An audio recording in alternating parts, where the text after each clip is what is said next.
Hello friends, ഇന്ന് ചെയ്ത് കാണിക്കുന്നത് അവൽ വെച്ച് ബ്രേക്ക്ഫാസ്റ്റ് ആയിട്ടും ഈവനിങ് സ്നാക്സ് ആയിട്ടും കഴിക്കാൻ പറ്റിയ നോർത്ത് ഇന്ത്യൻ പോഹ റെസിപ്പിയാണ്.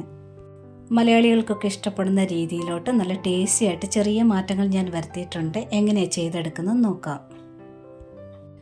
ഞാനിവിടെ ഒരു 1.5 കപ്പ് അവൽ എടുക്കുന്നുണ്ട്. തീരെ പേപ്പർ പോലെ കനവില്ലാത്ത അവൽ എടുക്കരുത്. ഈ ഒരു സൈസ് അവലാണ് എടുത്തിട്ടുള്ളത്. ഇതൊരു വലിയ ബൗളിലോട്ട് മാറ്റിയിട്ടുണ്ട്. നഖക്ക വെള്ളം ഒഴിച്ചിട്ട് 2 പ്രാവശ്യം ഒന്ന് കഴുകിയെടുക്കണം. വെള്ളം ഒഴിച്ച് വെള്ളത്തിൽ തന്നെ ഇട്ടേക്കരുത്. അപ്പോൾ തന്നെ 2 പ്രാവശ്യം നല്ലവണ്ണം കഴുകിയെടുക്കണം. ഒരു വലപാത്രത്തിലോട്ട് മാറ്റിയിട്ടുണ്ട്. പിഴിഞ്ഞൊന്നും ഇടേണ്ട ആവശ്യമില്ല. അങ്ങനെ വലപാത്രത്തിലോട്ട് മാറ്റുക. ഒരു 10 മിനിറ്റ് മാത്രം മതിയാവും ഇത് കുതിരാനായിട്ട്. അതിന് മുന്നേ നിങ്ങൾ സവാളയൊക്കെ അരിഞ്ഞ് വെച്ചതിന് ശേഷം വേണം ഇതുപോലെ ഒന്ന് കഴുകി വലപാത്രത്തിൽ മാറ്റി വെക്കാനായിട്ട്. ഈ കുതിരാനുള്ള 10 മിനിറ്റ് നേരം കൊണ്ട് ചില ഐറ്റംസൊക്കെ വഴറ്റിയെടുക്കാനുണ്ട്. കടായിൽ ഒരല്പം എണ്ണ ഒഴിച്ചിട്ടുണ്ട്. വെളിച്ചെണ്ണ ഒഴിക്കാൻ, നെയ്യാണെങ്കിൽ ഒഴിക്കാവുന്നതാണ്. ഒരല്പം നിലക്കടല ചേർത്തിട്ടുണ്ട്. ഇത് വറുത്ത കടലയാണ്. എന്നിരുന്നാലും ചെറുതായിട്ടൊന്നുകൂടൊന്ന് ബ്രൗൺ ആക്കി മാറ്റിയെടുത്തിട്ടുണ്ട്. അതെല്ലാം കോരി മാറ്റിയിട്ടുണ്ട്.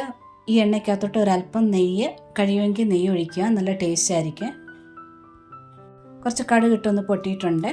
ഒരു 1/4 സ്പൂണോളം ഇഞ്ചി, ചെറുതായിട്ട് കൊത്തിയരിഞ്ഞ ഇഞ്ചി, 2 പച്ചമുളക് കൂടെ ചേർക്കുക. ഒപ്പം തന്നെ കുറേയേറെ കറിവേപ്പിലയും ചേർക്കുക. അതിൻ്റെ കൂടെ തന്നെ കുറച്ച് കാഷ്നട്ട്, അത് വേണമെന്നുണ്ടെങ്കിൽ മാത്രം ചേർത്താൽ മതി. കുറേയേറെയായിട്ട് ഉണക്കമുന്തിരി ചേർത്തിട്ടുണ്ട്. അത് നല്ലവണ്ണം ചേർത്തിരിക്കണം. ഏറെയായിട്ട് തന്നെ ചേർത്തിരിക്കണേ. അതെന്തുകൊണ്ടാണെന്നൂടെ ഞാൻ പുറകെ പറഞ്ഞു വരുന്നുണ്ട്. ചെറിയ തീയിലിട്ട് വേണം വഴറ്റിയെടുക്കാനായിട്ട്. ഇഞ്ചിയൊക്കെ ചെറുതായിട്ട് അരിഞ്ഞാണ്, കരിഞ്ഞു പോകരുത്. അതുപോലെ തന്നെ ആ മുന്തിരിങ്ങയൊക്കെ ഒന്ന് വഴന്ന് വീർത്ത് വരാനായിട്ട് തുടങ്ങിയിട്ടുണ്ട്. പച്ചമുളകൊക്കെ ഒന്ന് മുരിയാനായിട്ട് തുടങ്ങിയിട്ടുണ്ട്. നല്ല മണമാണ് ഈ ഒരു സമയത്ത്. എല്ലാം നല്ലവണ്ണം വഴന്ന് വന്നിട്ടുണ്ട്. ഇനി ഇതിനകത്തോട്ട് ഒരു 1/4 കപ്പോളം സവാള ചെറുതായിട്ട് കൊത്തി അരിഞ്ഞ് വേണം ചേർക്കാനായിട്ട്.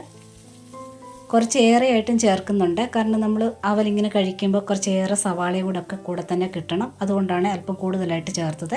കനം കുറഞ്ഞ് അരിഞ്ഞ് ചേർക്കുക. ഇതിൻ്റെ കൂടെ തന്നെ കുറച്ച് മഞ്ഞൾപ്പൊടിയൂടെ ചേർത്തിട്ടുണ്ട്. സവാളയൊന്ന് പെട്ടെന്ന് വഴന്ന് കിട്ടാനായിട്ട് കുറച്ച് ഉപ്പൂടെ ചേർത്തിട്ടുണ്ട്. സവാളയൊന്ന് വഴന്ന് കിട്ടണം. ഒരുപാടൊന്നും ബ്രൗൺ ആകേണ്ട ആവശ്യമില്ല. ആ മഞ്ഞൾപ്പൊടിയുടെ പച്ചക്കുത്ത് ടേസ്റ്റ് ഉണ്ടല്ലോ, അതോടൊന്ന് മാറിക്കിട്ടണം. സവാളയൊക്കെ വഴന്ന് കിട്ടിയിട്ടുണ്ട്. ഒട്ടും ബ്രൗൺ ആയിട്ടില്ല.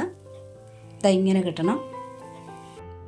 ഇനി ഇതിലോട്ട് ചേർക്കുന്നത് കുതിർത്ത് വെച്ചിരിക്കുന്ന അവലാണ് ചേർക്കേണ്ടത്. നല്ലവണ്ണം കുതിർന്ന് സോഫ്റ്റായിട്ടിരിക്കുകയാണ്. ഇനി ഇതെല്ലാം കൂടെ നല്ലവണ്ണം ഒന്ന് യോജിപ്പിച്ചെടുക്കണം. പേപ്പർ പോലുള്ള അവല ഉപയോഗിക്കുന്നെങ്കിൽ ഈ സമയത്ത് നല്ലവണ്ണം അത് പൊടിഞ്ഞു പോകും. അതുകൊണ്ടാണ് പേപ്പർ പോലുള്ള അവലെടുക്കരുതെന്ന് പറഞ്ഞത്.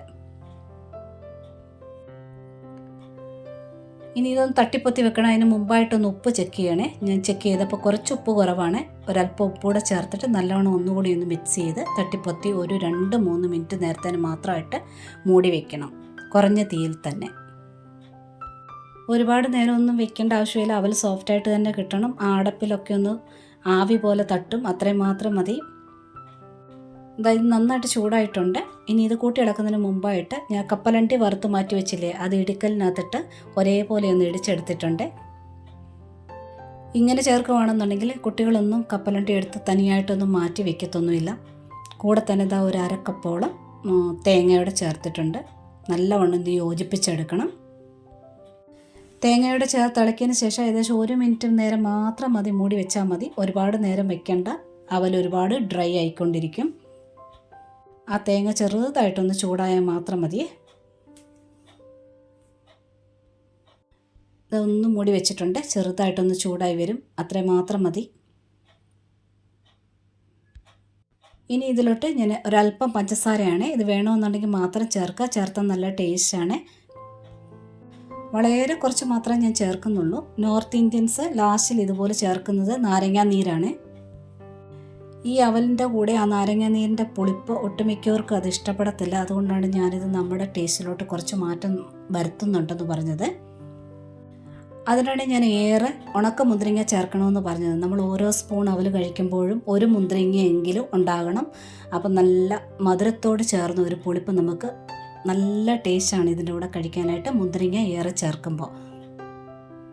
അവൽ ഒരുപാട് ഡ്രൈ ആയി പോയിട്ടുണ്ട് എന്നുണ്ടെങ്കിൽ ഒരു 3/4 തവിയോളം തേങ്ങാപ്പാലോ അല്ലെങ്കിൽ പശുവും പാലോ ഒന്ന് തളിച്ചിട്ട് നല്ലവണ്ണം ഒന്ന് മിക്സ് ചെയ്തെടുത്താൽ മതി. നല്ല സോഫ്റ്റായിട്ട് തന്നെ കിട്ടും. ഇത് സോഫ്റ്റായിട്ട് തന്നെ കഴിക്കുന്നതാണ് നല്ല ടേസ്റ്റ്. തീയെല്ലാം ഓഫ് ചെയ്തിട്ട് അതേ പാത്രത്തിൽ കുറേ നേരം വെച്ചിരിക്കുകയാണെങ്കിൽ പോലും അവലിങ്ങനെ ഡ്രൈ ആയിക്കൊണ്ടിരിക്കും. അതുകൊണ്ട് ആ പാത്രത്തിൽ നിന്ന് മാറ്റി വെക്കുന്നത് നല്ലതായിരിക്കും.